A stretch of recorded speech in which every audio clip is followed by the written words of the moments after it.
반대와 저항 속에서 지혜를 발휘하라 는 제목으로 하나님 말씀 주십니다. 우리는 아무런 반대와 저항이 없는 세상에 살고 싶어 합니다.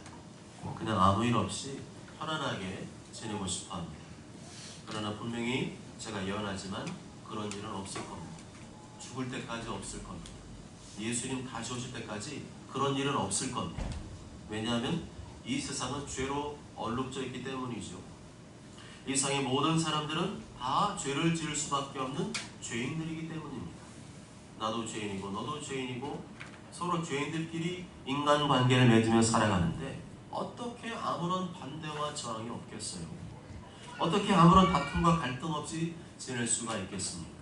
그런 일은 없어요. 그런 일은 없을 겁니다. 인간은 다 부족한 죄인들이기 때문에 때로는 의견이 다르기도 하고 때로는 반대와 저항이 부딪히기도 하고 때로는 다툼과 갈등을 겪을 수밖에 없습니다.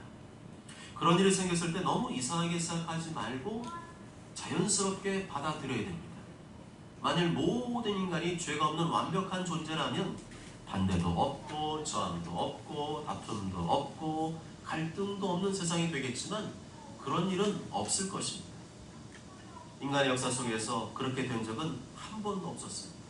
인간의 역사는 항상 다투고 싸우고 갈등하고 전쟁하는 역사였습니다. 근본적으로 모든 인간은 다 죄인이기 때문에 그렇습니다. 그렇다면 아무런 반대와 저항이 없게 해달라는 기도, 아무런 다툼과 갈등이 없게 해달라는 기도, 그것은 성경적인 기도도 아니고 또한 올바른 기도도 아닙니다. 오히려 반대와 저항을 이겨낼 수 있게 해달라고 하는 기도, 다툼과 갈등을 잘 이겨낼 수 있게 해달라고 하는 기도가 성경적인 기도이고 올바른 기도인 것입니다. 오늘 본문에도 보면 사도 바울이 유대인들의 반대와 저항에 부딪히고 있는 것을 볼 수 있습니다. 그것도 아주 극렬한 반대와 저항에 부딪히고 있죠. 사도 바울을 잡아 죽이라고 하고 있습니다. 22절과 23절 다 함께 읽습니다. 시작. 이 말하는 것까지 그들이 듣다가 소리질러 이르되 너는 세상에서 없애버리자 살려줄 자가 아니라 하여 얻으려 옷을 벗어던지고 티끌을 공중에 날리니 아멘. 이것은 사도 바울이 유대인들에게 무슨 죄를 짓고 잘못해서 그런 게 아니었죠. 사도 바울이 전하는 복음이 싫다는 겁니다. 사도 바울이 전하는 복음이 자기들이 생각하는 기준에 맞지 않다, 자기들의 생각하고 다르다, 자기들이 받아들이기에 굉장한 거부감이 든다, 그런 것 때문에 그런 것입니다. 유대인들은 자기들만의 지독한 편견과 프레임에 갇혀 있었습니다. 율법주의와 유대주의라고 하는 지독한 프레임에 갇혀 있었습니다. 자기들의 생각에는 율법이 아니면 안 된다, 유대인이 아니면 안 된다는 지독한 프레임에 묶여 있었습니다. 율법 외에는 구원이 없다, 유대인 외에는 구원이 없다 라고 하는 프레임에 완전히 묶여 있었습니다. 그러니까 유대인들이 누구까지 거부를 했죠? 예수님까지 거부를 했습니다. 예수님께서 수많은 병자를 고치고 죽은 자를 살리고 또한 귀신을 쫓아내고 이러한 능력을 보여주시면서 내가 바로 그 구약에 기록된 메시아 그리스도라는 것을 보여주었지만 끝까지 이들은 자기의 잘못된 프레임에서 벗어나지 못하니까 예수님을 거부하고 십자가에 못 박아 죽이기까지 했습니다. 예수님께서 뭘 건드렸기 때문에 이들이 이렇게 발악을 한 거죠? 율법을 건드렸기 때문이죠. 유대인을 건드렸기 때문입니다. 좀 더 구체적으로 말하면 예수님께서 이 땅에 오셔서 율법 외에 또 다른 구원의 길이 있다, 유대인 외에 이방인들에게도 구원의 길이 있다라고 말씀을 하시자 이들은 발악을 하고 거품 물기 시작했습니다. 이것은 유대인 입장에서는 굉장히 받아들이기 어려운 부분이었습니다. 자기들은 율법을 지킴으로 구원을 얻고 또한 유대인만이 택한 백성이 구원받는다고 생각을 하고 있었는데 그게 아니라고 정면으로 도전하셨기 때문입니다. 이렇게 된 이유는 아이러니하게도 유대인들이 성경 말씀을 제대로 이해하지 못하였기 때문입니다. 너무 율법만을 고집하고 너무 유대인만을 고집하기 때문에 성경이 말하는 다른 부분을 받아들일 수가 없었던 것입니다. 그러나 구약의 선자들은 분명히 그의 율법을 지키지 않고 얻는 구원의 길, 또 다른 구원의 길이 있음을 선포했습니다. 유대인만이 아니라 모든 민족이, 모든 족속이, 모든 사람이 차별 없이 구원을 얻을 수 있는 길을 선포했습니다. 그것이 바로 지금 우리가 알고 있는 복음이죠. 메시아 예수 그리스도께서 이 땅에 오셔서 인간의 모든 죄를 대신 다 해결해 줄 것을 말씀해 주는 복음입니다. 이사야서 53장 5절과 6절에 보면 그가 찔림은 우리의 허물 때문이요 그가 상함은 우리의 죄악 때문이라. 그가 징계를 받음으로 우리는 평화를 누리고 그가 채찍에 맞음으로 우리는 나음을 받았도다. 우리는 다 양 같아서 그릇 행하여 각기 제 길로 갔거늘 여호와께서는 우리 모두의 죄악을 그에게 담당시키셨도다 말씀합니다. 유대인들이 이 말씀을 아무런 편견 없이 프레임 없이 있는 그대로 순수하게 받아들였다면 예수님과 예수님께 전하시는 복음, 사도 바울이 전하는 복음을 있는 그대로 순수하게 받아들였을 것입니다.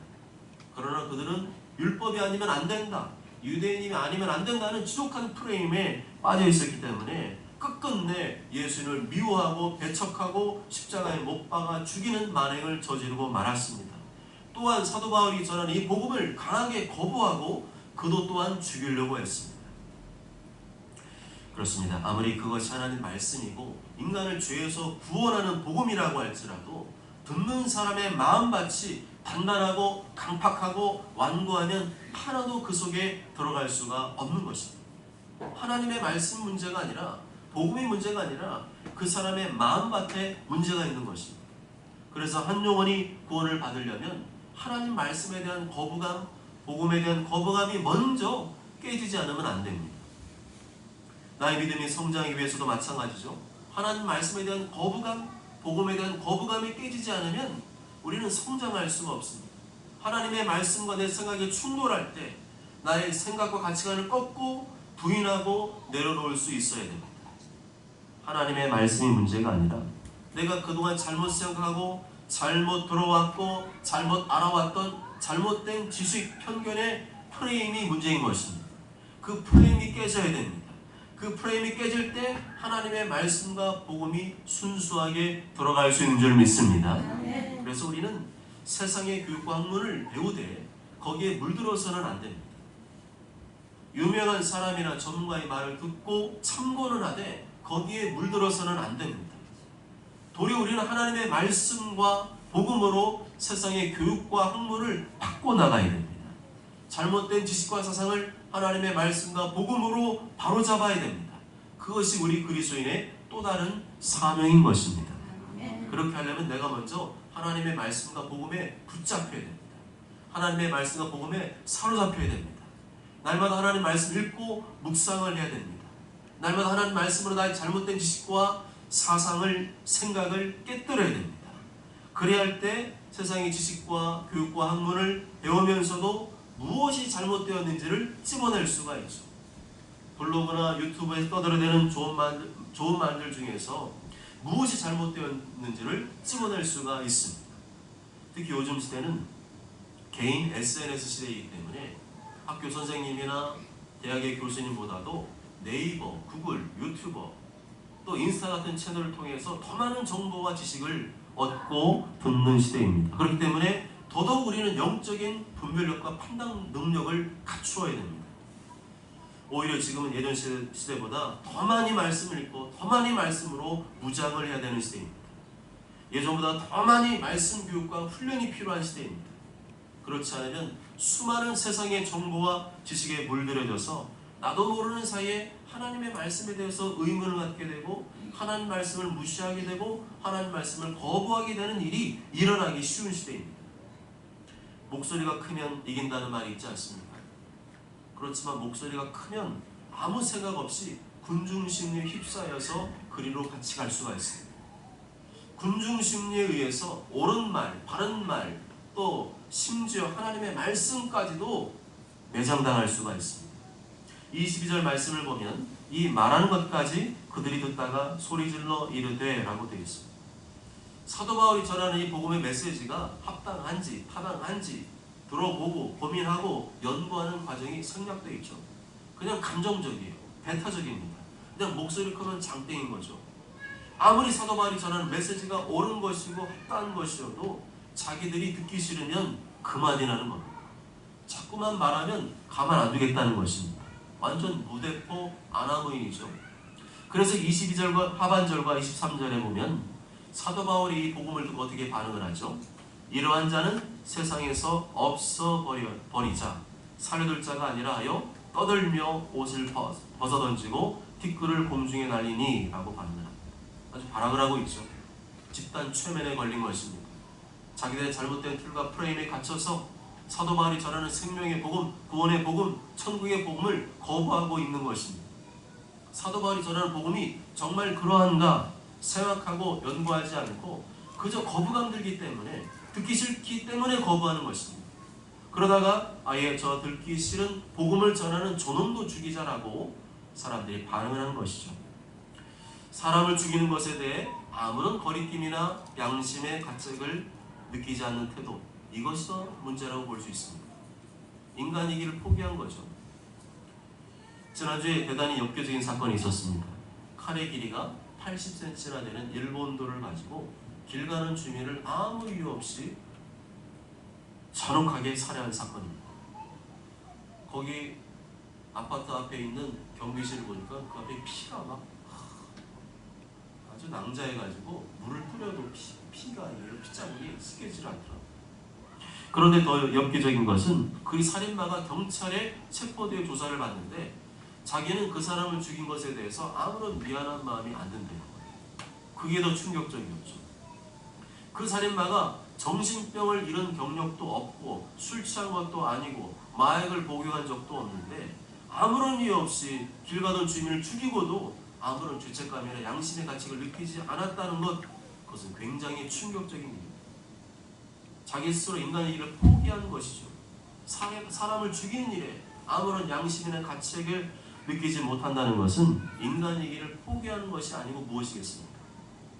사도 바울이 전하는 복음의 메시지가 듣기 싫다고 집단적으로 막 괌을 질러대고 저놈을 세상에서 없애버리자, 죽여버리자 했다는 것은 인간으로서의 양심의 가책을 저버린 것이라고 볼 수 있습니다. 그런데 그때 갑작스런 반전이 일어나죠. 지금 이 상황이 무슨 상황인지 파악하기 위해 로마 군대의 천부장이 부대를 보내서 사도 바울을 체포해서 부대 안으로 데리고 옵니다. 여기서 천부장은 1000명의 부하를 통솔하는 장교를 만나죠. 당시에는 경찰 대신에 군인들이 이 경찰 치안 업무를 담당했던 것 같습니다. 하나님께서 로마 군대를 동원하여 사도 바울을 죽음의 위기에서 가까스로 건져주신 것입니다. 하나님의 섭리죠. 섭리는 보이지 않는 하나님의 손길을 말합니다. 이제 나는 죽었구나, 이제 나는 끝이구나, 이제 나는 소망이 없구나 하는 위기의 상황 속에서 전혀 뜻밖의 일이나 사람을 통하여 도움을 받게 되는 것을 말합니다. 하나님은 도와주시는 분이시고 하나님은 건져주시는 분입니다. 하나님은 구원해 주시는 분입니다. 그런데 처음부터 도와주시진 않습니다. 위기의 순간에, 절망의 순간에, 다급한 순간에 하나님의 특별한 방법으로 도와주십니다. 그러니까 내가 여기까지 올 수 있었던 것이죠. 그때 하나님께서 그냥 나를 내버려 두셨다면 나는 여기까지 올 수가 없었을 것입니다. 어쩌면 나는 벌써 이 세상 사람이 아니었을 수도 있습니다. 하나님께서 평소에는 안 계신 것 같고 안 보이는 것 같고 나에게 관심이 없는 것 같지만 그렇지 않습니다. 사람들은 티내는 걸 좋아하지만 하나님은 티내는 걸 좋아하지 않으시고요. 하나님께서 티를 안 내시는 것일 뿐이지 항상 하나님은 나에게 관심이 많으시고 나를 사랑하시고 나를 유심히 지켜보고 계시는 줄 믿습니다. 24절에 보면 천부장이 바울을 부대 안으로 데리고 와서 그들이 무슨 일로 그에 대하여 떠드는지 알고자 하여 채찍질하여 신문하라고 명령을 하죠. 그런데 이것도 잘못된 것입니다. 먼저 채찍질부터 할 것이 아니라 먼저 그동안 무슨 일이 있었는지 그 상황을 자세히 들어본 다음에 무슨 죄와 잘못이 있으면 채찍질을 하는 게 옳은 것이잖아요. 천부장도 지금 집단 군중심리, 집단 최면에 빠져 있습니다. 많은 사람들이 사도 바울을 범죄자 취급하니까 자기도 모르는 사이에 사도 바울을 범죄자로 취급하며 대하고 있는 것입니다. 그러나 사람을 감정대로 대하면 안 됩니다. 외모대로 대하면 안 됩니다. 선입견이나 한쪽 프레임으로 대하면 안 됩니다. 사람들이 다들 뭐라고 하니까 실제로 그런 것이라고 생각하면 안 됩니다. 먼저 들어봐야 됩니다. 무슨 일이 있었는지, 왜 그런 것인지 차근차근 들어봐야 됩니다. 그래야 뭐가 문제이고 뭐가 옳은 것인지를 분별할 수가 있는 거죠. 그렇지만 천부장도 그렇고 유대인들도 그렇고 그런 과정들이 다 생략되어 있습니다. 우리가 자녀를 대하거나 사람들을 대할 때 이런 식으로 대하면 안 되죠. 나와 우리 가족이 어떤 피해를 입었어요. 그래서 막 감정적으로 대할 수가 있잖아요. 그렇지만 그러면 안 됩니다. 선입견으로 대해서도 안 되고 누가 뭐라고 하니까 그렇다고 받아들여서도 안 돼요. 먼저 들어봐야 됩니다. 정말 무슨 일이 있었고 왜 그런 것인지 차근차근 들어봐야 됩니다. 그리고 나서 그 다음에 그에 맞게 처신하고 해결책을 모색하는 게 옳은 거죠. 무조건 감정부터 앞세우고 소리부터 지르고 싸우려고 하는 것은 잘못된 태도입니다. 그렇게 사도 바울이 연거푸 부당한 일을 만나게 되었습니다. 억울한 일을 겪게 되었습니다. 사도 바울 말은 들으려고도 하지 않고 다짜고짜 프레임을 씌워서 다 네가 문제이고 다 네가 잘못된 것이니까 너는 벌을 받아야 돼. 그런 상황이었습니다. 25절에 보면 이런 것들은 전혀 물어보지 않고 다짜고짜 가죽줄로 묶어버리는 결박을 해버린 일이 생겨났습니다. 내가 만약 이렇게 내가 잘못도 없는데 내가 문제 있는 것도 아닌데 나를 다짜고짜 나를 범인 취급하고 나에게 어떤 위해를 가하거나 해를 가하고 나를 어떤 묶어버리거나 이런 일이 발생했다. 그럼 여러분 어떻게 해야 되겠습니까? 그냥 방어만 있어야 됩니까? 나는 하나님의 자녀이고 그리스도인이기 때문에 그냥 얻어 터져야 됩니까? 그냥 맞고만 살아야 됩니까? 아니죠. 이런 반대와 저항 속에서 억울하고 부당한 상황 속에서 지혜를 발휘해야 됩니다. 이 상황 속에 최대한 자신을 보호하면서 이 잘못된 상황을 바로잡을 수 있는 것이 무엇인지 지혜를 발휘를 해야 됩니다. 사도 바울이 어떤 지혜를 발휘했죠? 25절 다 함께 읽습니다. 시작. 가죽줄로 바울을 매니 바울이 곁에 서 있는 백부장도로 이르되 너희가 로마 시민자를 죄로 정하지 아니하고 책임질 수 있느냐. 아멘. 사도 바울 자신이 당한 부당한 일에 대해서 표현을 합니다. 가만히 있지 말고 자신의 생각을 표현을 합니다. 그 대신에 천부장한테 말하지 않고 백부장한테 말을 하죠. 백부장은 100명의 군인을 통솔하는 장교를 말합니다. 사도 바울이 가만 보니까 천부장은 성격이 급하고 감정적인 사람인 것 같아요. 말이 잘 안 통하는 사람 같아요. 자기 생각과 고집을 굽히지 않는 사람으로 보였습니다. 그래서 가만 보니까 옆에 보니까 백부장은 그렇지 않은 것 같아요. 천부장하고 다른 것 같아요. 사람이 감정적이지 않고 침착하고 차분해 보입니다. 뭔가 상식 있는 사람 같아요. 자기 감정대로 하지 않고 뭔가 명확한 기준과 원칙을 가지고 일을 처리하는 사람으로 보였습니다. 그래서 천부장한테 말하지 않고 백부장한테 말했습니다. 이게 지혜죠. 바울이 곁에 서 있는 백부장더러 이르되 너희가 로마 시민된 자를 죄도 정하지 아니하고 채찍질할 수 있느냐. 그 말을 듣고 백부장이 깜짝 놀랐죠. 이건 아닌데, 이건 불법인데, 이렇게 일 처리하면 안 되는데, 이러면 나중에 문제가 생기는데 하면서 천부장한테 가서 보고를 하죠. 26절 다 함께 읽습니다. 시작. 백부장이 듣고 가서 천부장에게 전하이르되 어찌하려 하느냐 이는 로마 시민이라 하니. 이 말 들은 천부장의 표정이 싹 바뀌죠. 다른 것은 몰라도 로마 시민을 함부로 대하면 그 자신들에게 엄청난 마이너스가 된다는 사실을 알고 있었습니다. 그에 대한 책임을 자신들이 다 져야 된다는 사실을 알고 있었습니다. 그러자 천부장이 직접 나서서 바울을 신문합니다. 27절과 28절 다 함께 읽습니다. 시작. 천부장이 와서 바울에게 말하되 네가 로마 시민이냐. 내게 말하라. 이르되 그러하다. 천부장이 대답하되 나는 돈을 많이 들여 이 시민권을 얻었노라. 바울이 이르되 나는 나면서부터라 하니. 아멘. 천부장은 원래 로마 시민권자가 아니었죠. 그렇지만 로마 시민권의 파워를 너무 잘 알고 있었어요. 로마 시민권을 얻게 되면 나를 함부로 대할 수도 없고 로마 시민으로서의 여러 가지 많은 혜택과 권리를 누릴 수 있음을 잘 알고 있었습니다. 그래서 천부장은 많은 돈을 들여서라도 빚을 내서라도 로마 시민권을 따기 위해 애를 썼던 것이죠. 그런데 사도 바울은 어떻게 로마 시민권을 얻게 되었습니까? 나는 나면서부터로라. 사도 바울은 자신이 태어나 보니까 자기가 로마 시민이더라는 거예요. 부모님이 로마 시민이니까 태어나 보니까 자기는 자동적으로 로마 시민이 되었다는 것입니다. 내가 만약 북한에서 태어났다면 나는 북한 사람이겠지만 내가 한국에서 태어났기 때문에 한국 사람인 거죠. 내가 한국인이기 때문에 한국 정부에서 주는 모든 권리와 혜택을 누릴 자격이 있는 것입니다. 내가 한국인인 것 자랑스러운 일입니다. 한국은 선진국이 되었어요. 전 세계 10대 경제대국이 되었습니다. K-팝의 인기가 전 세계를 강타하고 있습니다. 한국 여권을 가지고 있으면 전 세계 191개국에 무비자로 여행을 갈 수가 있을 정도가 되었습니다. 그러나 우리에게 더 자랑스러운 시민권은 천국 시민권입니다. 우린 예수님 피로 깨끗하게 죄심받고 천국의 시민이 되었습니다. 하나님의 자녀가 되었습니다. 하나님께 창세에 나를 택하여 주셔서 그런 특별한 은혜와 사랑을 입게 되는 것이죠. 길을 가는 사람 붙잡고 예수님 믿어야 천국 시민이 될 수 있습니다. 그런 말 해보십시오. 미친놈이라 그럴 겁니다. 그러나 우리는 그것이 믿어집니다. 내가 구원받은 사실이 믿어집니다. 그게 바로 하나님께서 나를 택해 주셨다는 증거입니다. 아무리 이 세상에 성공하고 출세하고 부자가 되어도 오늘 밤 하나님 나를 부르시면 다 놓고 가야 됩니다. 그런 것 때문에 천국 가는 게 아니잖아요. 예수님 피로 죄신 받지 못하면 영원한 지옥을 피할 수가 없는 것입니다. 그렇기 때문에 우리의 최고의 자랑거리는 내가 한국인인 것이 아니라 내가 천국 시민이라는 사실인 줄 믿습니다. 나를 죄와 사망과 지옥에서 건져주신 예수님의 피를 진 사랑에 감사하여 그 은혜 보답하는 삶을 사시길 바랍니다. 29절 다 함께 읽습니다. 시작. 신문하려는 사람들이 그에게서 물러가고 천부장 것과 로마 신인 줄 알고 또 열받은 것 때문에 두려워하리라. 아멘. 천부장이 처음에는 사도 바울을 범죄자 취급했다가 왜 이제는 사도 바울을 두려워하게 됐습니까? 사도 바울이 로마 시민권자였기 때문입니다. 그렇지만 세상 사람은 내가 천국 시민권자라고 해서 나는 천국 시민이야? 그러다 사람들이 나를 알아주고 나를 두려워하나요? 그런 건 없어요.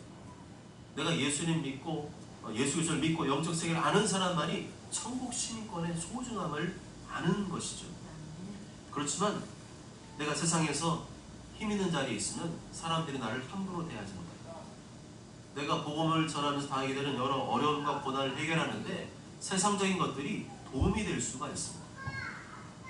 그래서 우리는 할 수만 있으면 세상적인 권리, 신분, 자격, 실력 또한 갖춰야 됩니다. 우리 학생들이 신앙에도 열심을 내야 되지만 뿐만 아니라 학업에도 열심을 내야 하는 이유가 바로 여기에 있는 거죠. 내가 회사의 사장이면 복음을 전하는데 유리합니다. 내가 직장의 상사이고 윗사람이면 복음을 전하는데 유리합니다. 내가 어느 분야의 전문가이고 알아주는 사람이면 내 이름만 대면 사람들이 그 사람이에요? 하고 알아줍니다. 그러면 복음을 전하는데 유리합니다. 단순히 내가 세상에서 인정받기 위해 그런 것들이 필요한 것이 아니라 그런 세상의 것들을 통하여 지혜롭게 잘 활용해서 복음을 전하고 더 많은 사람들에게 복음을 전하기 위한 수단으로서 그러한 것들이 필요한 줄로 믿습니다. 한동대학교 졸업생 중에 베트남에서 건설업을 하는 한동대 출신 학생들이 있습니다. 졸업생들이죠. 뭐 20명 정도가 의기투합해가지고 베트남에 건축회사를 차렸대요. 건축에 관련된 여러 일들을 다 감당하는 것 같아요. 그런데 그 기업체에서 이름을 딴 것도 이름도 다 이제 기독교적인 이름을 약자를 해서 건축회사를 차렸는데 거기서 무슨 일을 하느냐, 무슨 건축을 하느냐 했더니 서민들에게 투명하게, 저렴하게, 그렇지만 품질 좋게 튼튼한 집을 지어주는 게 이 사람들의 사명이래요. 그래서 집 한 채가 얼마냐 물어봤더니 그 사람이 짓는 집이 한 채가 우리나라 돈으로 4천만 원이래요. 4천만 원? 베트남 4천만 원 좀 비싼 거 아닌가 했는데 거기서 팔리는 현대 소나타 차가 5천만 원이에요. 그러면 사람들이 깜짝 놀란 거예요. 어떻게 베트남 저렇게 싸고 저렴하게 튼튼하게 집을 지어서 서민들에게 집을 지어게 주느냐 했더니 양심껏 하면 할 수 있다는 거예요. 너무 많은 이윤을 취하고 폭리를 취하기 때문에 중간에 빼먹고 삥땅 쳐먹고 하니까 좋은 아파트를 짓지 못하기도 하고 비싼 값에 터무니없이 아파트를 공급하고 있다는 거죠. 그렇게 해서 베트남에서 이 기업체가 알려진 거예요. 베트남은 공산주의 국가잖아요. 사회주의 국가잖아요. 그래서 복음을 전할 수가 없어요. 그런데 이 한동대 졸업생들이 거기서 그 사업을 하면서 간접적으로 복음을 전하는 겁니다. 사람들이 나중에는요 이 회사를 다 알게 됐어요. 베트남 사람들이. 그러면서 이웃 나라에서도 우리나라도 와서 좀 지어달라고 하는 거예요. 그런 사람들이 저 회사가 뭐냐? 저 회사가 무슨 회사냐? 저 사람 도대체 뭐하는 사람들이냐? 알고 봤더니 크리스찬들인 거죠. 직접 복음을 전하지 않았지만 사람들이 나중에 시간이 지나면 지날수록 그 사람들의 선한 영향력을 통하여 저 사람들이 예수를 믿는 사람들이구나, 크리스찬이구나 하면서 복음의 영향력이 매우 강해지고 있다는 사실입니다. 그래서 우리가 실력을 키워야 됩니다. 돈 많이 벌고 잘 먹고 잘 살려고 우리가 실력을 키우는 게 아니고 우리 크리스찬들은 세상의 빛과 소금이 되어서 정말 도움이 필요한 사람들, 또 어려운 사람들, 그 사람들을 기쁘게 해주는 것, 그 사람들 똑같은 집을 얻고 똑같은 삶을 누릴 수 있도록 도와주는 것, 그러면 사람들이 다 거기 반하게 되어 있습니다. 바로 그러한 똑같이 집을 지어도 다른 정신과 원리, 그리스도의 말씀과 빗댄 사명감을 가지고 살아가는 자들이 그리스도인인 줄 믿습니다. 그래서 우리 학생들이 열심히 공부해야 됩니다. 우리 부모님이 자꾸 엉뚱한 소리하고 너 공부 잘해가지고 너 돈 많이 벌어라 그런 소리는 별로 듣지 말고 예수님이 말씀한, 하나님 말씀하는 그 원리, 정신을 들어야 돼요. 그전에는 나 그렇게 돈 많이 벌고 싶지도 않은데 뭘 자꾸 공부하라 그래. 그럴 수 있지만 정말로 내가 공부 열심히 해서 실력을 길러서 세상에 나가서 그러한 도움이 필요한 사람들, 부당하고 억울한 삶을 사는 사람들, 그들 편이 되어주어서 그들에게 유익을 주고 그들에게 도움을 주고 그들이 기뻐하고 고맙다고 표현하는 그러한 상황들이 된다면 그것이 바로 우리에게는 큰 자부심이 되고 보람이 되고 하나님께 영광이 되는 줄 믿습니다. 그렇기 위해서 공부를 열심히 하라는 거예요. 세상의 속물처럼 돈 많이 벌고 공부 열심히 하는 게 아니고 정말 영향 있는 자리에서 더 많은 사람들에게 복음의 빛을 드러내고 더 많이 그 사람들에게 복음을 전하여 영혼들을 구원하고 그들을 제자 삼고 주님의 교회를 세우는 사명 이루기 위해서 신뢰를 갖추고 준비를 하는 것입니다. 사랑하는 여러분, 사람은 누구나 자기만의 프레임을 가지고 있습니다. 그 프레임을 깨는 일은 너무너무 어려워요. 사도 바울이 유대인의 율법주의 또 유대주의라는 편견과 프레임 때문에 지독한 고난을 받고 고생을 하고 죽임을 당할 뻔했습니다. 우리도 복음을 전하다 보면 사람들마다 각자의 편견과 프레임이 있음을 알게 됩니다. 그런데 그 프레임을 깨지 않은 상태로 무대뽀로 복음을 전하고 또 막 그냥 선포만 하면 사람들이 듣는 게 아닌 거예요. 먼저 그 프레임이 깨질 때 복음을 받아들일 수가 있게 되는 겁니다. 그런데 그러기까지 그 사람의 편견과 프레임이 깨지기까지 굉장히 많은 시간이 필요합니다. 그때까지 우리는 포기하지 말고 계속해서 예수님의 사랑과 용서로 대해야 됩니다. 그냥 말로써 안 바뀌거든요. 그 사람 마음에 감동이 일어날 때까지 끊임없는 사랑과 용서를 베풀어 줘야 됩니다. 참고 기다려주며 인내해야 됩니다. 그 프레임이 깨질 때까지 우리는 계속 그 일을 멈추지 말아야 돼요. 강동대 졸업생들이 뭐 한 거예요? 계속 하는 거였어요. 계속 그 일을 하면서 그 서민들에게도 좋은 집에 살 수 있는 혜택을 공급해 주기 위해서 그들이 그렇게 뭐 맘만 먹으면 돈 많이 벌 수 있잖아요. 근데 그걸 안 하고 오히려 그 이윤을 사회에다가 더, 그죠? 더 많이 공급해 주는 그 일을 감당을 했어요.